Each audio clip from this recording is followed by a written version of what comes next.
few days, I think the week before Kabir Singh released. Yeah. Right? We did a breakfast interview at your house. At home, yeah. Right? And your mom put out this incredible, lavish feast. All for you. At that time, you told me that you were nervous. You were waking up at 5:30 in the morning. But you also told me that here's my idea of fame. You said every Sunday I go to Cross Maidan and I light a candle at the cross and I pray. And when I can't make it to that cross is when I know I'm famous. Oh man. So when was the last time you made it to that cross? I still go every Sunday. And there are a lot of people who come there who are quite surprised to see me. They're like, "Nahi, ye wahi hai, wo." You know that nahi, aise thodi. Are you in like a cap? And I go normally thinking that nobody is going to recognize me. You know, you have that feeling sometimes when you walk out and people, they're like, "She looks like that in person." You know that weird feeling that you feel they might, like, as an audience, be like, "Oh, I thought she was taller. I thought she was shorter." All of that. But fortunately, I look the same, and they've not had that to say. But it's been amazing. I think we work so hard to kind of reach the audience. So when they come up to you and shower that love on you, I just feel more grateful. But I haven't stopped going to the cross. I still go there. Now that I've moved to Bandra after I've been married, I keep going to Mount Mary. We don't get out of the car when we're in Mount Mary because I think Bandra seems to be a little more excited than town somehow. So we're sitting in the car because we don't want to disturb people around us who are praying. But in town, it's interesting. It's interesting to see people come up to you and kind of think twice and then be like, "No way, that's is it Kiara? Is it not? Is it not?" And when they find out it's you, I feel like my mom always said, "See, you made someone's day," and I'm like, "I hope so. I really hope so." How nice. Yeah. You know, Kiara, you've had such a singular trajectory. I don't know of any other actor in the Hindi film industry whose career was completely changed by a short film. Yeah. Right? And I feel like that only proves what Stanislavski said, that there are no small roles, there are only small actors. And that risk you took, and that was a risk, Lust Stories, Karan Johar's film, paid off handsomely. Did that set the foundation for you to continue to take risks as an artist? Or do you feel that success makes you more conservative? Well, success does make you more conservative. That is true. But now when I look back, I often wonder, I feel like, would I have had the guts to take that up today? You know, because at that point, there was nothing to lose. I was like, here's a chance to work with Karan Johar, who I had grown up watching, and just being directed by him, I'm like, I have so much to learn. So when I set out, it was like, I was constantly learning. But I like what you said. I like that you said there are no small parts. And I feel like I've actually made some of my most memorable work from roles that have been not much of screen time, be it Preeti, which people still remember, or Sher Shah.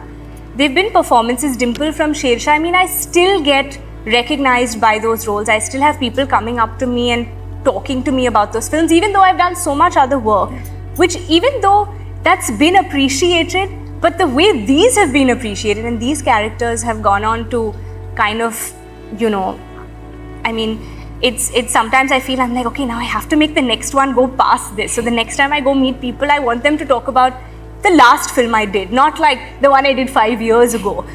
But I feel like that's when I realized that it's how impactful you are in those parts.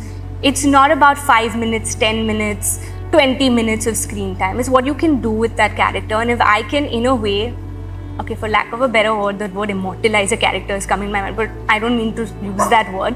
But for lack of a better word, if I can kind of make that character larger than life and reach you in your homes and kind of you go back with these characters, then I feel like there's something I've done right at these parts. And maybe that's also because I feel like, you know, as an actor, I feel whatever screen time you have or whatever that part is, you have to make it the damn best part of the film. You just have to make it feel like, man, what just happened? You know, even if I always look at when I watch a movie, I'm like, I hope this scene stays with them. I hope, that climax, that moment, that's her moment. Now, how am I going to, I have to nail that part. And I think that's just how I've approached every part that I've played.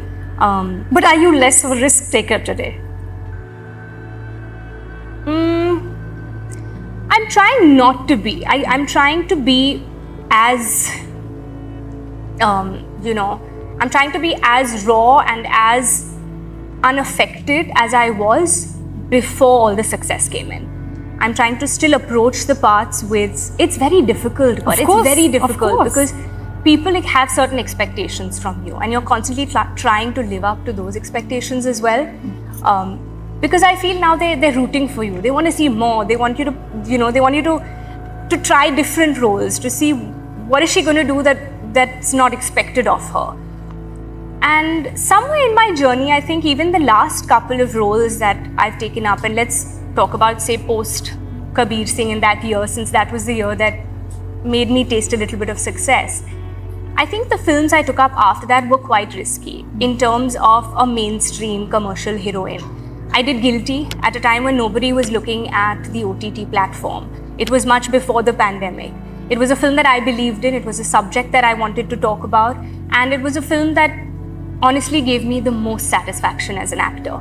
I just felt like this was perhaps my most challenging part, and till date I feel like I've learned so much, that I take so much from that learning into all the other films that I've been working on. Thereafter, even in the commercial space, I pushed myself to look at parts which had something to leave the audience with a certain thought, a certain perspective. Whether it was good news and talking about IVF, or whether it was Jug Jug Jio and talking about like a tabooed subject like divorce, or very recently Satya Prem Ki Katha on consent. I felt like these were parts I wanted to take to kind of empower and bring that voice, and that needed to be heard. So I feel I am still, the risks are now a little different. I'm trying to meet risk with commercial. I'm trying to take those risks and get a larger audience. Yeah.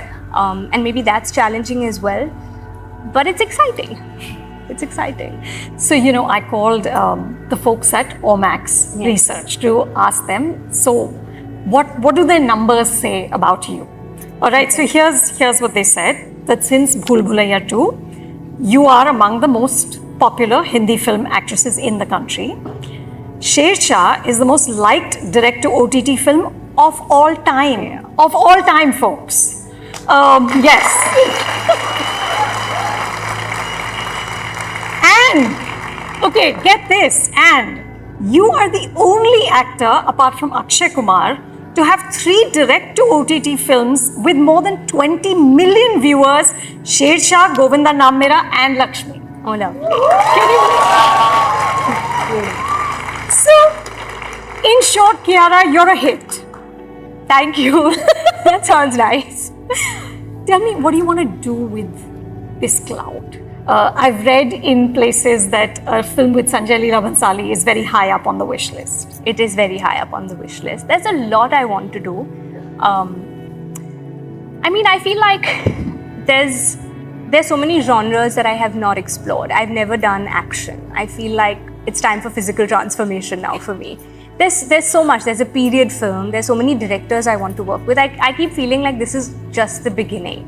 When people say, oh, this has been your best performance, I'm like, it's not even begun. This is just the beginning. There's so much more that I want to do, that I feel I'm capable of doing. And somehow, I don't know, but I think post-marriage, ambition has come into my life. Really? I do feel like maybe it just so happens I'm in that phase of my life where there's, I feel like there's a platform now, there's a voice, and there is an opportunity here for me to go beyond what is expected of me, or for me to say much more than I have before. In terms you weren't of ambitious, or as ambitious before? I was very passionate. I was very, very passionate. But I've always been a very easygoing, happy-go-lucky person. Things have come my way and I made the most of it. But ambition has hit me now. Ambition has hit me now when I'm like, no, I want to do more. I feel like there's a sense of, okay, now I know I bring this much to the table, but now I need to push myself, and now I know what I can do with this, and it's just time to value that. It's time to like just know what you're capable of. And all along, I was always seeking validation and hearing it from other people. But I think I've, in the last couple of months, been able to sit back and just see my own work and feel like, no man, there's so much more, there's so much more potential that's not even tapped. And how, I hope to work with people who are going to bring it out of me, but I know that there's a lot I can also do, and there's a lot more for me to do and explore. So I think that's why I say ambition has now kind of really hit me. Has Sid helped to make you more ambitious? He's helped to make me more chill, which I anyway was, but he's, it's kind of nice to have a partner who's also in this field, because, there are interesting conversations at home. We do discuss work in a very passionate way, I'd say. Actually, maybe he has. I think with all our conversations, it's probably a little bit to do with that as well, that he's also nudged me to be like, you're capable of so much more. Go get it. Yeah, or you don't hold back. Just go and do what you want to do, which is great to have. How lovely. Yeah. That's so nice. So, Kiara, here's my thesis about you. Okay. I feel like you are so successful because you can be all things to all people. You can be the traditional Indian beauty in the mold of Hema Malini ji, who you're compared to all the time. You can also be far more sort of glamorous in a more westernized way, as we've seen in several songs in Jug Jug Jio and whatever.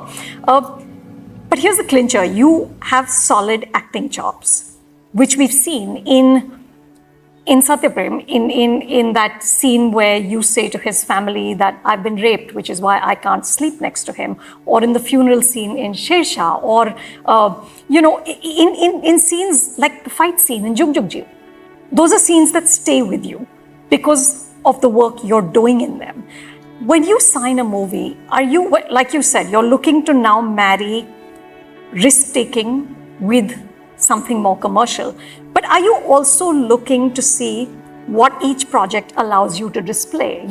Is this going to bring out my more Indian side? Is this going to establish me as the sort of the glam doll who can do everything? How do you evaluate? I've been very instinctive. I think of late my choices have been more on, what are we trying to say with this? How are we taking it a step further? I feel even a love story like Satyaprem Ki Katha, I don't think anyone saw that coming. The twist or what the plot points were. Have a lot of people seen that, folks? Yeah, lots of people have seen it. Okay, yeah. So nobody saw that coming. Did you see it coming? You didn't. We didn't. Yeah, we. So I felt like it was also. I felt like it was about time we start talking about, topics which needed to be discussed. We need to kind of like consent. It's something which is it's such a hush, don't talk about it. It's got this social stigma around it, and just to make someone feel like it's not your fault. I felt for me the arc of that character, from going from this young, bright future, electrifying, girl who's got all these passions in her eyes, to being scarred by an incident that's confused her and made her feel like a victim, to being in a marriage that has, she's been forced into, but somehow giving her a little bit of life again, and then triggering her to face her trauma, and then take it out and be liberated. And that one scene where she tells the family ki अगली बार दूध वाला पूछेगा तो उसे सही कारण बता देना. For me, that was just, it had, on a script level, I was like, this is something that it just has to leave the audience with a thought. It has to, if we're able to even move one person to see it that way, and that one, or even one person to understand what that girl goes through, we're getting a step closer. So for me, I felt like these were roles that they were no-brainers when I read them. I was like, I have to do this. This film has to be made. I'm so happy this film got made because I had read this script much before it was, it even had a director, an actor, a production house. So when it all came together, it just felt like, we had to tell this story. So are you looking at messaging, Kiara? Are you looking at like what is the take home for the audience? I mean, I'd also love to do the glam stuff. I'm not going to deny it's that. So much fun. It's a lot of work. It's a lot of work. I know we don't get the reviews in your I'm up for glam. Your analysis. I'm up for it anytime. But it's a lot of hard work. Like, hats off to the men and women who pull it off and make it look so entertaining. So looking pretty is not easy. It's not easy. I mean, those dance moves, like when I saw Pathaan, I was like, I'm going to the gym the next day. I'm like so charged up, and every movie leaves you with something. Absolutely. And it it's can so be a fun. message. It can be charging you up. It can just be entertainment for 2 hours that, I want to get away from my mundane work and all of that and just have a blast. It can be comedy. There's no end to entertainment. But I would like to balance that. It's not like I'm actively looking for it, but if a script does come my way where there is a messaging that I feel that moves me, then I would love to kind of balance that. And that's why I say I think matching content with commerce is very difficult. Yeah. I've been working, I feel in the last, like if I name 3 of my films, I felt Good News, Jug Jug Jio and Satyaprem Ki Katha aimed at doing that. Sure. And it's a start, it's a stepping stone. I'm sure, we'll find more. I'm just talking about my films. There are many more who have done it very successfully. But we've attempted to do that. We've attempted to get content and commerce and blend those two. And I would hope to do that because I feel the more people watching our film, that's what we want. We want everyone to watch the movies. Hey, and for the record, entertainment is a great thing. Yeah. Please let it be known that us critics also love it. We're not here looking down on entertainment. No, of I think course. pleasure is a great reason to go see a movie. Yeah. Absolutely. It's been 9 years since Pagli. So what do you do now, Kiara, to hone your craft as an actor?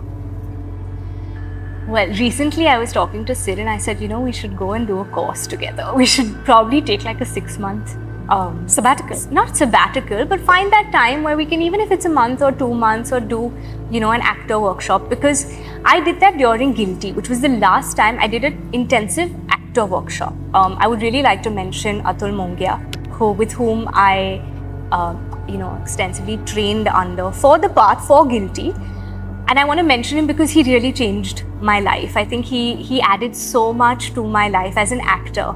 He's, I think all the films that I've done thereafter have everything that I've learned with him while we would do those workshops, I've taken it and used them. You've applied it. I've applied it in all the other characters that I've played. So I do feel workshopping before a film really helps. Most of the time, in the last couple of films that I've worked in, I've spent extensive amount of time just sitting with my director and workshopping with him, because I also feel filmmaking is a director's medium. And whether it's the writer, the director, if there's a dialect, then have a coach kind of help you through those to get that right. But I feel sitting with the director and writer really helps you get into the skin of the character. And the actors, workshopping has become, I think every film now we do that. I remember during Jug Jug Jio, we would do it on Zoom because that was during the pandemic, and it was so much fun because all of us would be on Zoom figuring out, how we wanted to approach a scene. But as an actor, it is important. You've got to keep brushing up your skills. When we shot for Jug Jug Jio, I saw Anil sir, who would walk up and down and just say his dialogues like he was giving he was so loud. We were all sitting on set is he done? Is he done? Is he done? He would do it till you were exhausted. But he would just go for it. And I have so much respect for him, because to see him at his age, with his experience, still at it, like a newcomer almost, wanting to give it his best, it charges you up. So watching all of them, I think really made me feel also that you need to keep at it. You need to keep, it's not just about viewing content or seeing each other's work. I think you also need to keep meeting people in real life. You draw so much from real life experiences. A lot of parts that I've played, I've actually met with people who've been through similar experiences, who've been able to get me closer to those experiences and make me understand what it feels like. So yeah, I feel there is a lot of homework that needs to be done before getting on set. But I'm fascinated by a course that you and Sid might take together. Yeah, me too. That's I'm lovely. hoping we manage to do this. I mean, or even if we don't do it together, we do it ourselves. But it's something that I think will be interesting. So your process is fascinating to one of your co-stars, because when we put out the creatives that this session was happening, he texted me on his own to say, I have a question, can I ask it? Really? Who is this co-star? So this, guys, has never happened with any actor who's been on the front row. Okay, so I have to play out his question because it was the sweetest thing ever. He's giving you a video? He sent a video with a question. Oh, Gajad sir. नमस्कार अनुपमा जी। मेरा एक सवाल था, मैं बताता हूँ क्या है कि जब मैं एक्टिंग करता हूँ तो मुझे स्क्रिप्ट मेरे आसपास रहती है, या उस दिन के जो सीन होते हैं वो 2-3 पेज हमेशा आखिरी मोमेंट तक मैं उसको रिवाइज करता हूँ, देखता हूँ, मुझे लगता है कि मैं भूल रहा हूँ, कुछ भूल जाऊंगा।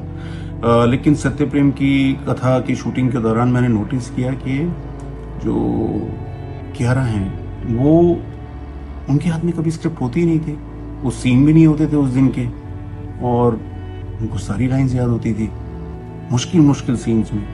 जैसे वो किचन वाला सीन है मेरा और कियारा का, वो या क्रिसमस मासी के साथ वाला सीन, हाँ क्रिसमस मासी के साथ जो कन्फ्रंटेशन वाला सीन है वो इतना लंबा सीन है, इतना इंटेंस सीन है, और वो भी याद था पूरा का पूरा।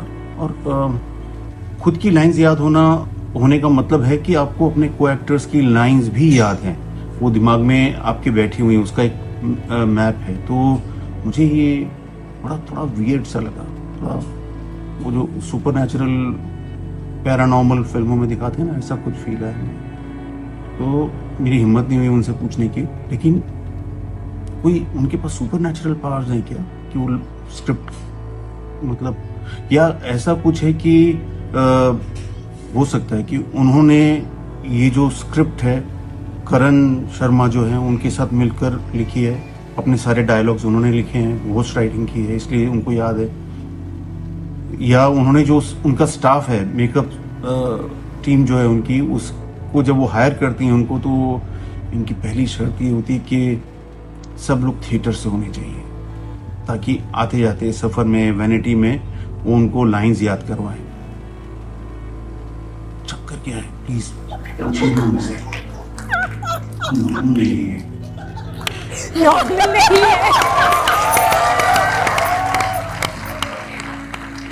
कियारा, चक्कर क्या है? Chakkar kya hai? He is amazing. He's so amazing to work with. Okay, so there are two things. One is that I have a great memory thanks to my schooling days, because मैंने रट्टा मार के ना I've passed my college and school and all my exams. So somehow when I read a script, I remember everyone's lines. I know Really? everything. Yeah. I just have a That's great a memory. superpower. No, it's not bad. It thanks to my school days and ratta maroing, I think some good use came out of that. The other reason I don't bring my script, especially during intense scenes. So when I did Fugly, I remember the first time I had this emotional scene in Fugly. I spent about 10 hours in my vanity listening to the most saddest songs that could have ever been, like this full morose playlist I had. And I tried for 10 hours to really feel the pain. Till I got on set and I was exhausted. I had no tears left. I was like, I'm just not feeling it. I don't know what to do. And my director at the time told me, he said, you need to find your trigger and you can't be living with this for so long. You kind of need to like let it come just at the time you need to, do the shot, like take the shot. And then you let go of it. You can't take it back home either. And this really stayed with me. Ever since, I know a lot of my emotional scenes keep getting, they have a special fan base on its own. But I think what helped was, as I kept reading it for emotional scenes and as I kept thinking about it, I just became very switch on, switch off about it. I basically didn't think about it too much. I knew my character, I knew what I was doing, I knew the part I was playing, I understood the journey, I understood I found a connect with the core of what my character has. I understood what my character's core is, and then I would just go on set. And unless it was action and cut, I was Kiara. The minute it's action and cut, I'm not Kiara. Now, this probably will not make sense to anybody but me, but what I'm trying to say is that I found an ability to connect with the character only in those moments that we were rolling. So that it would come to me, and it would really come to me. There have been scenes where it's been difficult to just stop shaking sometimes, to just let go of the emotion sometimes. But before that emotion, I wouldn't work myself up to it. I'd think like, हाँ ये तो छोटा scene है. So the biggest scene would be, हाँ ये तो छोटा scene है, ये तो हो जाएगा. And somehow that worked for me. And every time I made a scene bigger in my mind, even though it was very intense and big, I think the pressure of it just took away from the emotion. So you keep your energy I keep my energy for the scene. I realize that works best for me. And it happens. I remember Ruchi during Guilty. Ruchi is the director of this film Guilty, who told me, how are you laughing after a major crying scene? What are you doing? And I said, maybe it's a defense mechanism. I don't know. But I've just found this ability to not allow myself to put pressure on those scenes. And when I don't do that, then when we roll, magic just happens. Something just happens where everything I had thought, of course I do my homework, I think about it, I know what the beats of what are the trigger points for the character in that moment. And I do all my homework for that. But on set, I won't keep thinking about it, because I learned the hard way for crying for 10 hours in the van and coming on set and being like, एक आंसू नहीं निकल रहा यार, like कुछ हो ही नहीं रहा है यहाँ पे. So that's when I realized that, of course sometimes you use glycerine and sometimes you get into it more with all of that. But when you cry from your heart, I feel the audience connects with you. Really? I feel so, because I've noticed the scenes that are spoken of, be it Shersha, be it the trauma sequence in Satya Prem Ki Katha, they've been scenes where it's been very honest. I've not needed to use any external factor. It's come from within. It's come from within, and I feel like the camera catches that. So it connects with the audience even more. And sometimes we've got away with it even when the gliss is on. But they've also got into it, but that's because, of course, as an actor, you're still giving it your all. But something happens, like when it's from your heart, there's some magic. Like that Shersha moment, even when I still see it on these reels, and it still hits me somewhere. I'm like, shit, yeah. I mean, like it still chokes you. And how? I'm like, okay, maybe it's because there was something real in it. That's what I've put together. And I feel the same way when I see other actors on screen. I feel like, I can tell, she's cried from her heart. I know that scene is... You can tell? I can tell. I hope I'm right. I don't know. But I, as an actor, feel that this coming from... Yeah. Though I have to say, he has a fab idea. Yeah. The staff around you should be theatre people and you're just rehearsing all the time. It's just fab. Kiara, you always said that you wanted to always be an actor. There was no plan B. There was, when you were a little girl, you were wearing your mother's dupattas and dancing to Madhuri's songs and Karina's songs and dreaming of being a Hindi film heroine. Is the reality of this very different from what you had imagined? I mean, it's far glamorous when you're younger and you're just seeing it on set. Of course, there are challenges, physical challenges like the cold and all of that. But, of course, it's very different from what I imagined. Not in a bad way, in a very interesting and fascinating way.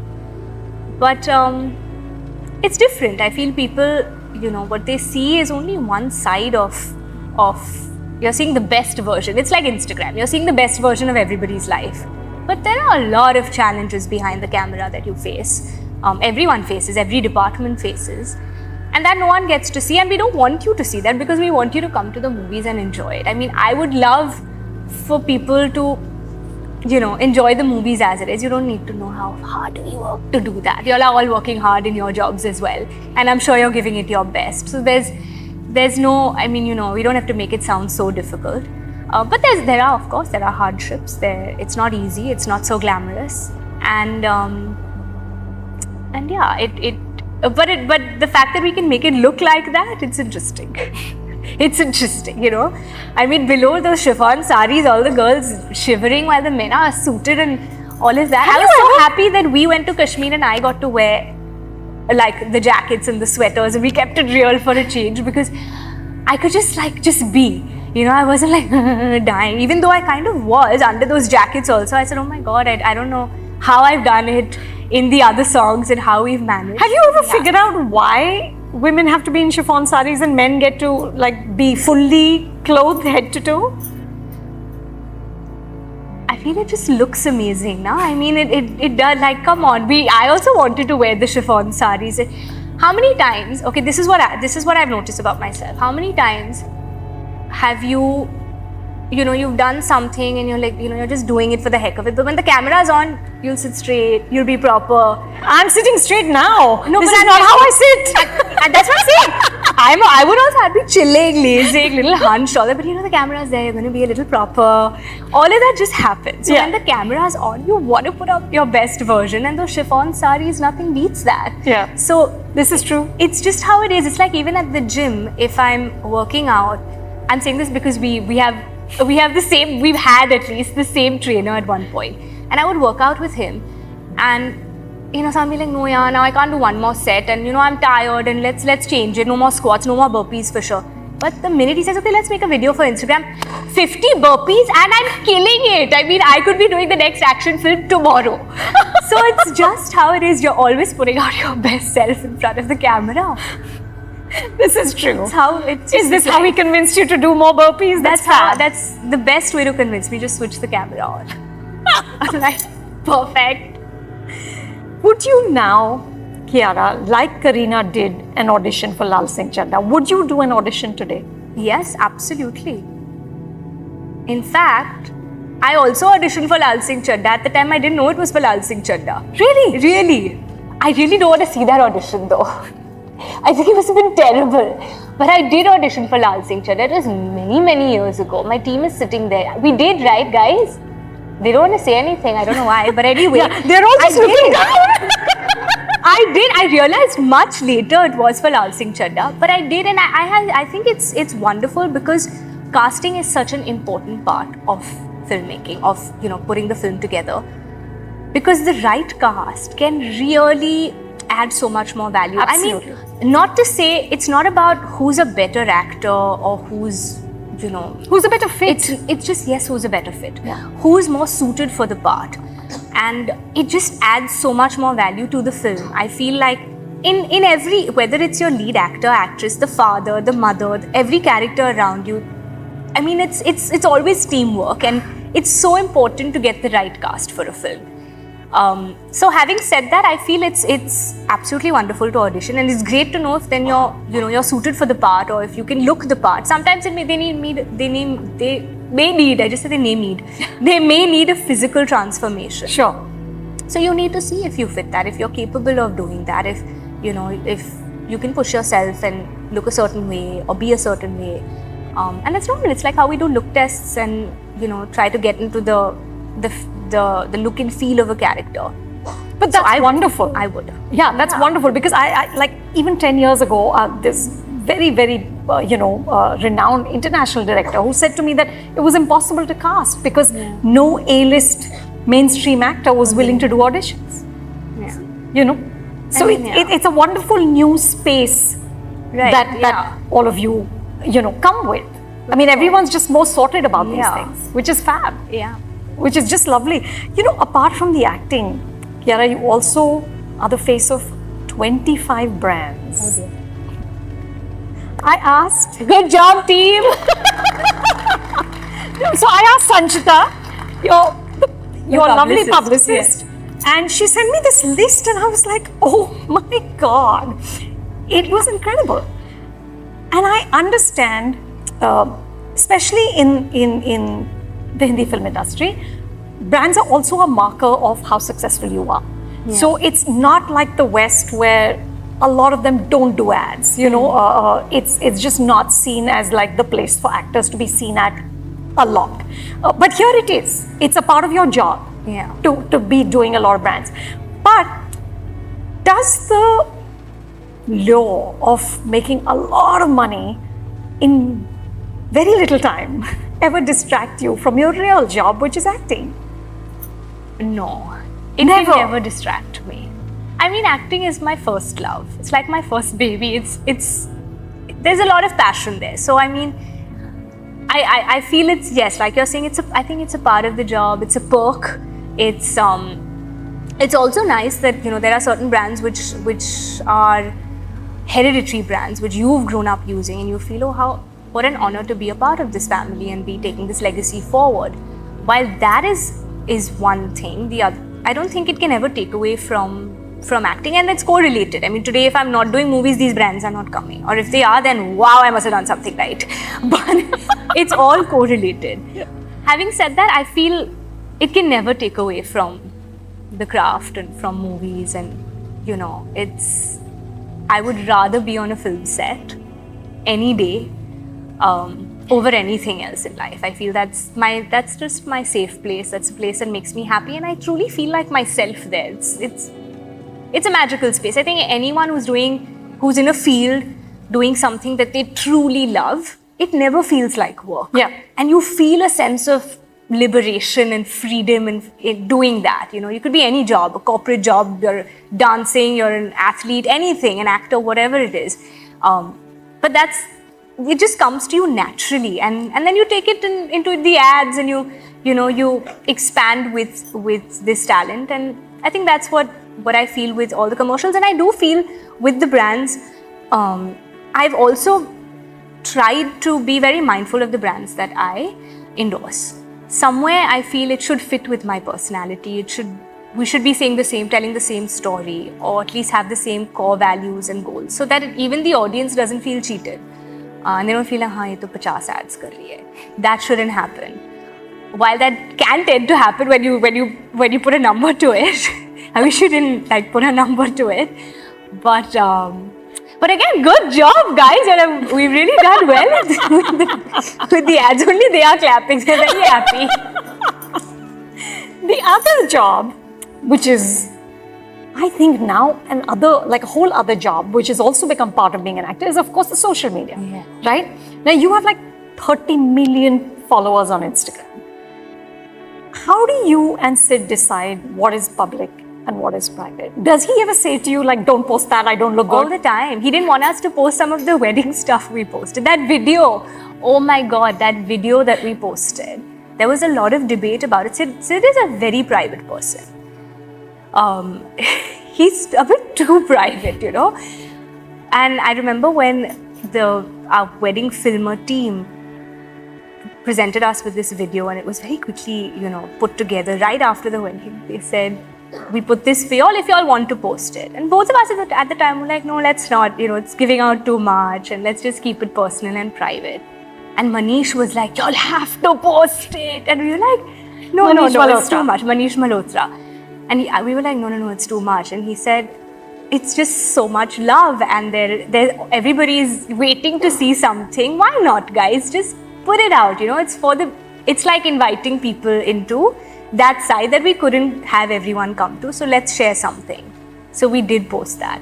But he was just like, I don't want to post any videos. I don't want to post anything. And I said, okay, fair enough. It is a private. Even I don't want to go into too many pictures and all of that. So we do keep our private life, our personal life as private as we can. I think in your personal life, for both of us, we are individuals as well. We've both worked hard to come to where we are at today. And while we are a unit and we are married to one another, we do want to keep our professional lives and our work lives to have their own identity. And we don't want our personal life to be the only focus, because you worked so hard and you've come so far that you want people to still be looking forward to your work and still be talking about that. So sometimes, personally on social media, I don't share too many personal moments in my life. But professionally, I feel very excited to share as much as I can. And I feel that becomes like your little portfolio or like your little, everything that's happening in your life, you keep putting it out there, whether it's promos or what, shoots that you're doing. So I remember, for me, the first time I felt a sense of this overbearing, like something is overpowering me with social media, was during the time of Satya Prem Ki Katha, when the movie was coming out, because I'd just been married. and I suddenly felt like there was this very weird negativity that was going on about just certain scenes. उसने ये क्यों किया है, वो क्यों किया है, and maybe it was to do because now she's married and all of that. And I just felt like, wait, what has happened here? This is all too new for me, because on one hand, people troll you for very ridiculous things, but on the other hand, people were trolling you because now you're a married actor and you're expected to be or say or do a certain thing. And that got to me slightly, and it got to me in a way that I was not able to just like brush it off. I was not able to see past it. It was really affecting me. My team was like, forget it, what's wrong with you? But you read everything? I do. It's not a good habit. It's a very bad habit. I read a bit too much. I'm trying not to, but I'm human. Like I want to know what they're saying, especially when your movies, I don't read on a daily basis, but when your movie's coming out, you're constantly seeing what is the response to whatever promos are coming out. And at that time, I remember there was a little bit of negativity that really got to me, and I didn't even discuss it with my husband. I was just like, I don't want to talk about it, because the minute I talk about it, then I'm going deeper into it, so let's not talk about it. And he had also seen it on his own and did not bring it up because he didn't want to make a big deal of it. And he was the one who explained it to me, and he said, look, there will always be these, these negative trollers, this and that, whatever you want to call them. But if you're going to give so much importance to this and be sitting at home and crying and behaving like, shit has hit the roof right now, what's wrong with you? You don't know them. They don't know you. These could be like certain fans who are not happy we got married. Like, just let it be. Like, they'll grow up. But why are you going into that? Why are you letting it get to you? And I realized, I said, if he's so mature about it, why am I sitting and feeling all of these things? And that's when I was just like, thank God I have somebody who's got so much wisdom and maturity and experience in this matter to kind of tell me that don't pay attention to this stuff. Just let this stuff go. There's so much happiness. I think as human beings, we tend to, even if there are 15 people saying amazing things about you, you'll tend to look at that one person who's saying something negative. Always. And that is something we need to change. That's something I need to change. I realized that I need to focus on these 15 people who've taken out the time to write something so moving and so sweet and so touching, and I'm ignoring them for one person who God knows had a bad day and for no rhyme or reason has given you something that really means nothing. Why am I focusing on that one person? So I think it kind of puts things into perspective. It makes you realize that you need to focus on the positive. And in a world of social media, there's a lot of, there's both. There's positives, there's negatives. You have to focus on the positives if you want to be a sane person in this industry, for sure, any industry actually. Yeah. But it's wonderful that Sid is able to help you steer through these. In this case, he really did. I have to say that. Here's a question, Kiara, that I ask all actors whose partners are also actors. Because in my head, I always tell them that I feel like two actors must be sitting and just discussing process and what did you do and what this is what I did and this really helped, and everyone's like, no, we don't do that. Yeah, no. Does that happen? Or this is just my fantasy about two actors being in a marriage? No, we definitely don't do that. We watch good films together and we do chat and about that. Your taste is the same? Not always, but it's interesting because now we're both open to, or rather I'm more open to different genres. I'm a bit of a, I'm someone who'll end up watching the same genre. Like, I love romance films. I'm happy to be the brand ambassador of romantic films because I absolutely love any day, rainy day. It's my comfort space. It's the movie, it's my go-to genre. He, on the other hand, of course, is he likes to watch action. He likes to watch much more. I think his palette is wider, and he's introduced me to many more interesting films, actors, filmmakers. I was that kid who always watched only Hindi movies. So now we watch a variety of stuff thanks to all the platforms and all the multiple languages. But it's interesting. I think it's interesting when there are two actors at home because you share experiences and you share. There's common interests. Or you've been in situations where you can kind of help and guide the other person as well. So it's interesting. I think in in our case, I feel it's been quite helpful in that sense. I feel he's also more mature than me. He's seen more than me. He's been in this industry a few years longer than I have. So it's easy to sit and understand what one's going through, or you understand a person. You know when you've had a hard day of work and maybe you just don't want to talk to someone and you just want to be, but you want the person to be by your side, but just don't talk to me, don't ask me questions. You know, we both have that. We're like, but you be here, you be in the room, but let's just like do our own thing. And that's lovely. I feel like if you're able to do that and just be in silence. It's what my children say, let's spend quality time apart. That's what I've told my mother all my life. And now fortunately my husband gets it as well. You talked about keeping your professional lives, having separate identities. What do you, Kiara, find most exciting about being a financially independent woman? Well, firstly, I must say that it's a luxury. It is, I wish that every single woman is able to be financially independent. I really thank my father who insured both his children, and he always told me, he said, whatever you do in life, I want you to be financially independent. Whoever you marry, whatever you decide to do, be financially independent, have your own identity, and don't be dependent on anyone, not even your own parents. And I feel for me that's empowered me to make the decisions that I make, to make the choices that I make. I remember a couple of years ago, I didn't know where I was headed in life. I mean, of course, as an actor I did, but I didn't know my personal life. I didn't know when I was going to be married or whatever. But I knew one thing. I said, before I get married, I want to buy my own home. Really? And I said, I have to do this for myself. And my dad nudged me, he pushed me, he said, you're doing well and you're capable. Take a loan, go ahead. And we had seen a particular property and I was a little skeptical. I said, no, but how would I pay it back? How will I do it? He said, you're going to work harder if you take that loan. So you go ahead and do this, do it for yourself.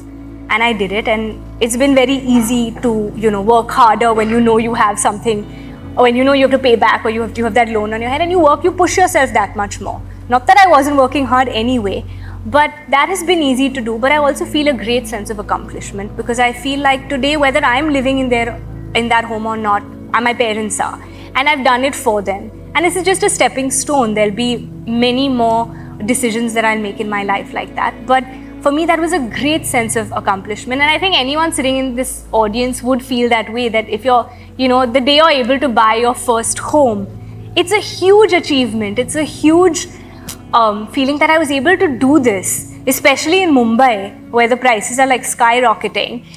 For me, that was my first feeling of accomplishment, of being financially independent, of not having anyone's help in doing this. Of course, my parents were always there to support me, but just to be able to do this for myself and for them just made me feel so fulfilled. And I honestly thank my dad. I feel he sits with me every now and then, telling me to sit on my finances and understand, where I'm spending my money, where to invest, what to do. He's like, you need to be on top of it. You cannot be going from your father's house to your husband's house and putting that on anybody else. You need to be in charge of it. And sometimes as women, we know that our dad's there, there's a male counterpart who will help us out. But no, I think as women, we're capable of doing anything and everything we put our mind to. And if we're working and if we are financially independent, we should be well informed of our finances. And I know when my father watches this video, he's going to show it to me tomorrow and sit with me and say, now that you've said this, sit with me and understand the next plan of action when it comes to your finances. I've given this whole thing, and when I'm at home, I'm like, oh God, today's finance day. I'm like, I don't want to do math and I don't want to know about these different investment plans and all of that. But he's like, you need to be aware of it. And I think as women, we need to take charge. We cannot leave it to the men. But hats off for buying your own house. Thank you. Well done. Well done. Okay, last question before we open it up to the audience. A couple of films I want to ask you. I don't know what you're going to be able to tell me, but The Game Changer with Ram Charan. Guys, are we looking forward to that or what? I mean, that's so exciting. And Variety reported that you have signed War 2 with Hrithik and NTR Jr.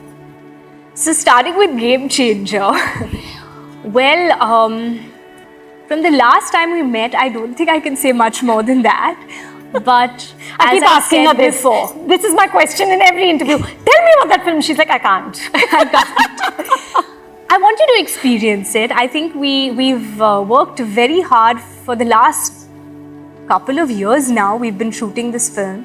I would like to believe that this year we will complete the movie and get it ready for the audience next year. But it's really an experience working with Shankar sir and Ram Charan. Ram, someone I've worked with before. He's a very dear friend, and Shankar sir is just, like I've told you before, he's someone you will only learn from. You know, just sitting and watching him on set, there's so much to learn from this man. It's shaping up very interestingly.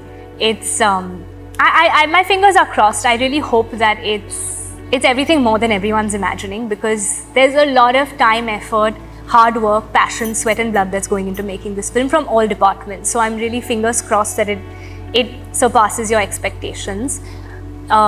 This is the only film I can speak on. While I would love to do an action film and I would love to work with all the people you have mentioned, I cannot speak further on any other movie. You were keeping a very straight face when I said that.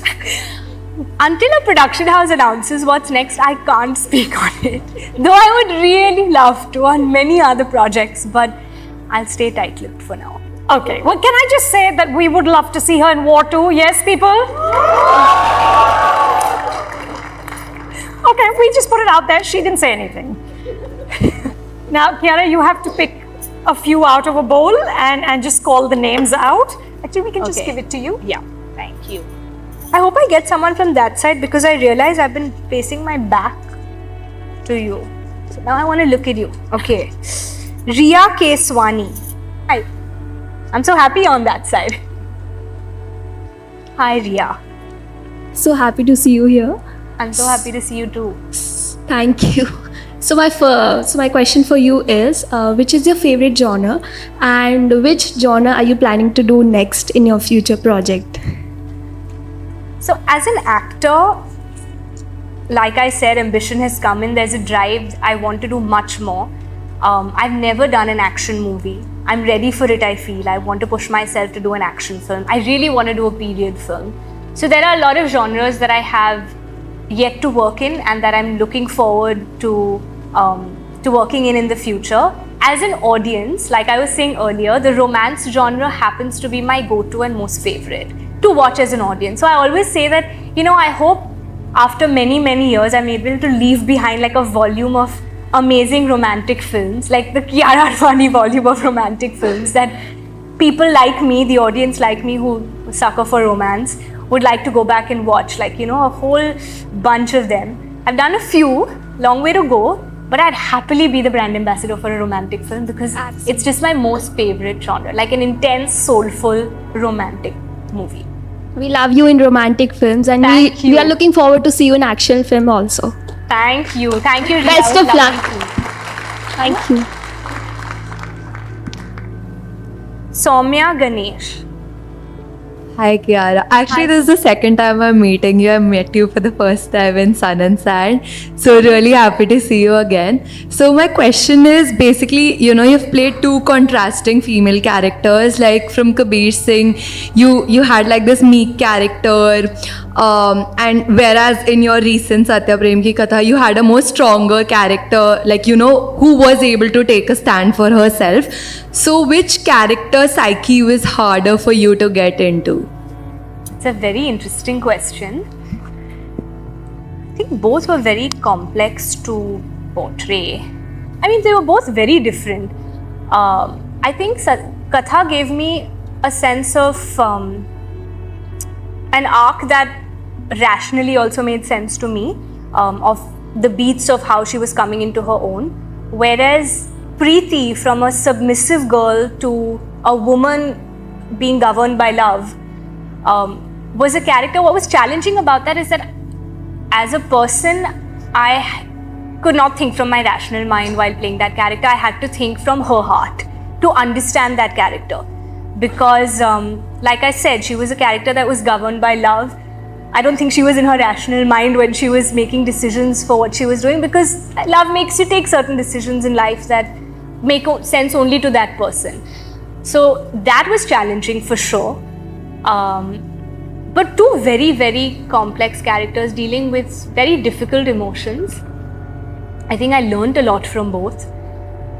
But I can't pick. I think they were so diametrically different from each other. While one really was able to stand up for herself, I have a different version when I see Preeti from, like, let's say how some people see Preeti as well. I'm sorry I couldn't pick, but No, that's it. Thank you so much. Juhi Sarvaiya. Hi, firstly, you look really pretty today. Thank you. I just wanted to say I loved your performance in Satya Prem Ki Katha. Thank you. So, the question I actually had for you is, which is your favorite co-star's character out of all the movies you've worked in? Like, which co-star of yours, like, their character was your favorite? Honestly, Diljit's character, Honey, from Good News. Yeah. I just loved that part. He was like a light So bulb. much fun. Yeah. And nobody but Diljit could have done justice He was to that fab. part. So He yeah. was fab. Yeah. He really, I think he made Monica and Honey, the characters that we played. I think he really helped me, because it was my first film in the comedy genre, and we both had to come in with this energy of full, this firecrack, this kind of, what do I say, this, this full mad couple that's entered the room. So he really, brought so much life into that character and to this couple. So yeah, Thank you. thank you. Yajat Pal. I'm glad a boy got a chance. Hi. Hi Yajat. So, my question to you is, what is your biggest on-set fear as an actor? Honestly, my biggest on-set fear is the light falling. I'll tell you why. No, it's not funny. Really? Actually, honestly, the set environment is the most dangerous environment. You have so many wires and cables and lights and you have people on top of your head. You have, if you're on a set, it's what you are seeing is the most beautiful picture. Around us are like men hanging, holding a light, and it's so dangerous. But I have to say, they're all safety measures. We have all the norms required for it. But I constantly feel I'm always praying, like in a dance sequence, when I see these big lights, I'm like, God, don't let anyone get hurt. Don't let this fall on anybody. Don't let anything bad happen. That's why you'll always see on set, we'll always pray and then start working. You'll always see a place of prayer on set, because genuinely it's a very dangerous atmosphere to be on. You have to constantly be looking out for wires. You're in the dark. Sometimes the light is in a particular place. So that's my fear. So may all sets be safe. That's a nice one. May Yeah. all sets May be all safe. sets be safe. Yes, absolutely. And now the last one is Swaraj Pawar. Hi Kiara. Hi Swaraj. I watched Satya Prem Ki Katha and you were brilliant in it. Thank you. There's this particular scene in Satya Prem Ki Katha when Kartik Aaryan goes and beats your ex-boyfriend Tapan. So we all know that it is not something special. We have seen such scenes in earlier movies. But I don't know why. It was shot so beautifully that it really gave me satisfaction. Each slap, each punch, it really felt so good. Yeah. And that's the magic of cinema. Yeah. So I want to ask you, can you tell us about any such movie that had a profound impact on you, either as an audience or as an actor being involved in it? So as an audience, it's been 3 Idiots. And I've said this before, people who know, who've read up on like my family or interviews of me in the past would know that, a lot of people say that, her father saw 3 Idiots and let her become an actor. So we as a family saw 3 Idiots like any normal family going out for a movie. And that was the day my dad, who had up until then said, okay, you can go and act, but you have to complete your education. Are you sure you don't want to do psychology? He would keep trying to dissuade me from it, as any protective father would, who's not from this industry. And I was like, no, Dad, this is what I want to do. But it was after that movie that I think as a family we realized that, even I realized as a person, I said, if I never give this a shot, if this is something I'm truly passionate about, and I don't even try once for myself to know if I'm able to do it, if I'm good, if somebody wants to watch me, if I'm taken in a film. My father felt like, oh, let my kids do whatever they're passionate about, because I don't want them to turn around and regret that